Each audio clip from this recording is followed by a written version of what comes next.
Ukrainian HIMARS strikes plunged a Russian city into darkness. At the same time, 150 Russian soldiers were neutralized. The night in Belgorod began quietly. The city had fallen asleep. Then, within minutes, that silence gave way to chaos. Power went out. Heating systems stopped in several districts. Water pressure dropped. At first, no one understood what was happening. Shortly after, the picture became clear. Ukrainian forces had targeted the Belgorod thermal power plant using HIMARS systems. The strike was confirmed by Belgorod Regional Governor Vyacheslav Gladkov. Local footage revealed at least 2 direct hits around the power plant located on Pivnichno-Donetska Street. At the same time, air defense systems were activated. Approximately 50 explosion sounds were reported across different parts of the city. In other words, the operation was brief, but its impact spread across all of Belgorod. Within hours, the consequences became tangible. Power and water outages began. Mayor Maxim Demidov stated that a water pumping station had been shut down, leading to the suspension of heating and electricity services in certain areas. The location that was hit was not symbolic. It was a critical hub sustaining the city's daily life. The Belgorod thermal power plant provides heat to the northern and central districts of the city and alone covers more than 36% of the total heating demand. This is precisely where the importance of the target becomes clear. The Belgorod thermal power plant is not an ordinary infrastructure facility. It produces 60 megawatts of electricity and 360 gigacalories of heat per hour, supplying more than 1/3 of the city's heating needs on its own.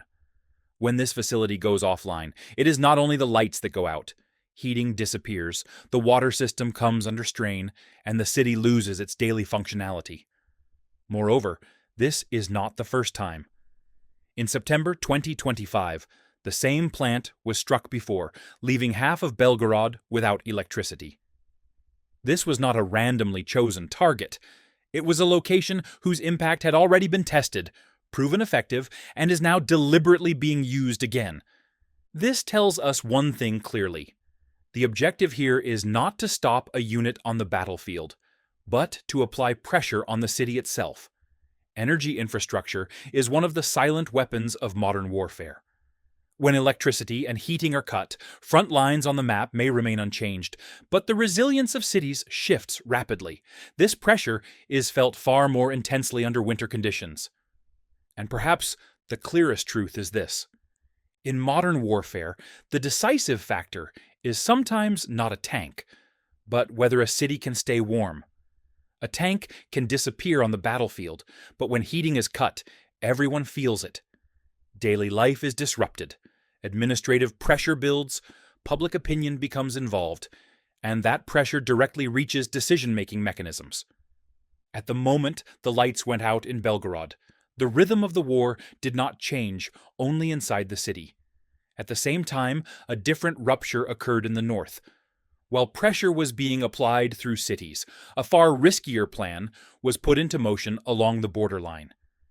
And at this exact point, a name stepped onto the stage that disrupted that plan. The Kharkiv Oblast border, which appears as a thin line on the map, was heavily tested over the past 3 days.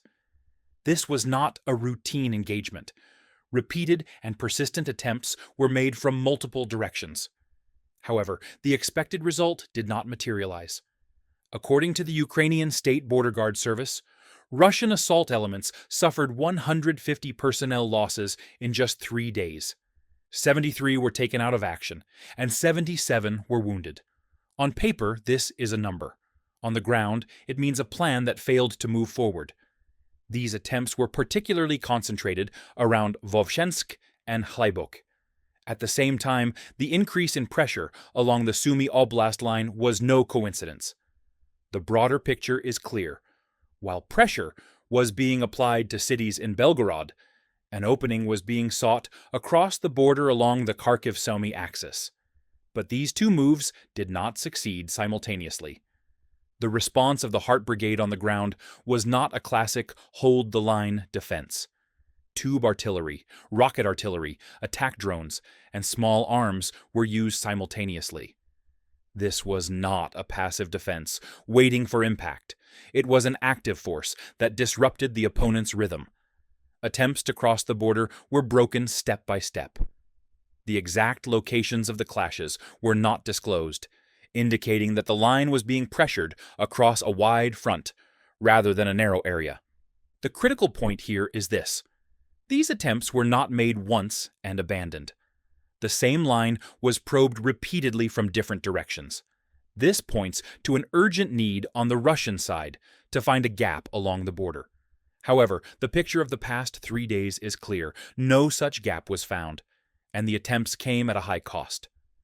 Now place this next to the initial scene.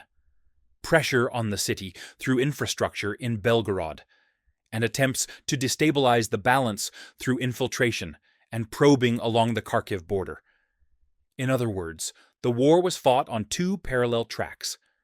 Ukraine responded to both simultaneously, creating vulnerability in cities while delivering firm and timely intervention along the border through specialized units. This is why what the Heart Brigade accomplished here cannot be considered an ordinary defensive action. Because if this line had collapsed, today we would not only be discussing Belgorod, but a far broader northern scenario. War does not always advance on the map. Sometimes it quietly eats away at itself in places no one is watching. In recent days, while cities were under pressure and border lines were being tested, this time a crack appeared in the rear areas of the front. And this crack tells a story far greater than a single gunshot. According to claims by the partisan group Atesh, an incident in the Donetsk region reveals how battlefield pressure seeps into the ranks of soldiers themselves. The group claims that 3 soldiers from Russia's 33rd Separate Motorized Rifle Regiment fell into a dispute over a thermal imaging device captured from the front. The argument escalated, and weapons were turned not on the enemy, but on those wearing the same uniform. The incident is said to have taken place in the Kirovsky district. According to Atesh, the soldiers were drinking alcohol at a local bar when they disagreed over the sale of the thermal camera. The argument spilled outside, quickly spiraled out of control, and one soldier allegedly drew a handgun and opened fire. One soldier was killed at the scene. The exact date is unclear, but the picture is unmistakable. This was not a simple fight, but a moment where discipline collapsed. At this point, it is important to understand why this device matters so much. Thermal imaging systems are not a luxury on the battlefield. They are tools for survival. Night, fog, low visibility. Without these systems, a unit is nearly blind. On the market, their value can reach thousands of dollars. Under mounting pressure, such equipment can shift from being a military asset to an object of money and power. According to Atesh, the incident was reportedly recorded in official documents as negligent use of a firearm. It is also claimed that access to information was restricted to prevent it from leaving the unit. What stands out here is not only what happened, but how it was allegedly covered up. At this point, the picture becomes clear. As infrastructure pressure increases in cities and plans are strained along the border, control, discipline, and morale in the rear areas are being tested. This incident alone will not change the course of the war, but it clearly shows one thing. As pressure intensifies, disintegration does not begin only on the outside, but also within. The Atesh movement claims to operate both inside Ukraine and within Russia, documenting dissatisfaction among military units. However, it must be emphasized that this incident has not been independently verified. This is a claim. But even as a claim, the picture it paints is familiar. Under intense pressure, even the most solid structures can begin to crack from the inside. And the message of this scene is ultimately clear. What weakens an army is not always an external blow. Sometimes the greatest damage forms at the center, among those sitting at the same table. When you consider the entire picture from start to finish, one thing becomes evident: pressure is not confined to the front line. It stretches from urban infrastructure to border lines, and from there into the rear of the front. As this pressure increases, cracks emerge in different places.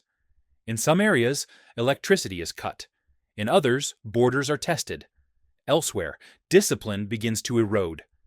This tells us one thing: war does not move along a single line, but advances simultaneously across multiple layers. So what do you think? Are these internal breakdowns temporary, or are they a lasting consequence of pressure on the battlefield? Be sure to share your thoughts in the comments, especially after this latest incident. Your perspective matters. If you find this kind of story-driven yet clear analysis useful, don't forget to like the video. Subscribe to the channel for more content like this, because there is much more to discuss in the days ahead. Have a good day, everyone. See you in the next video.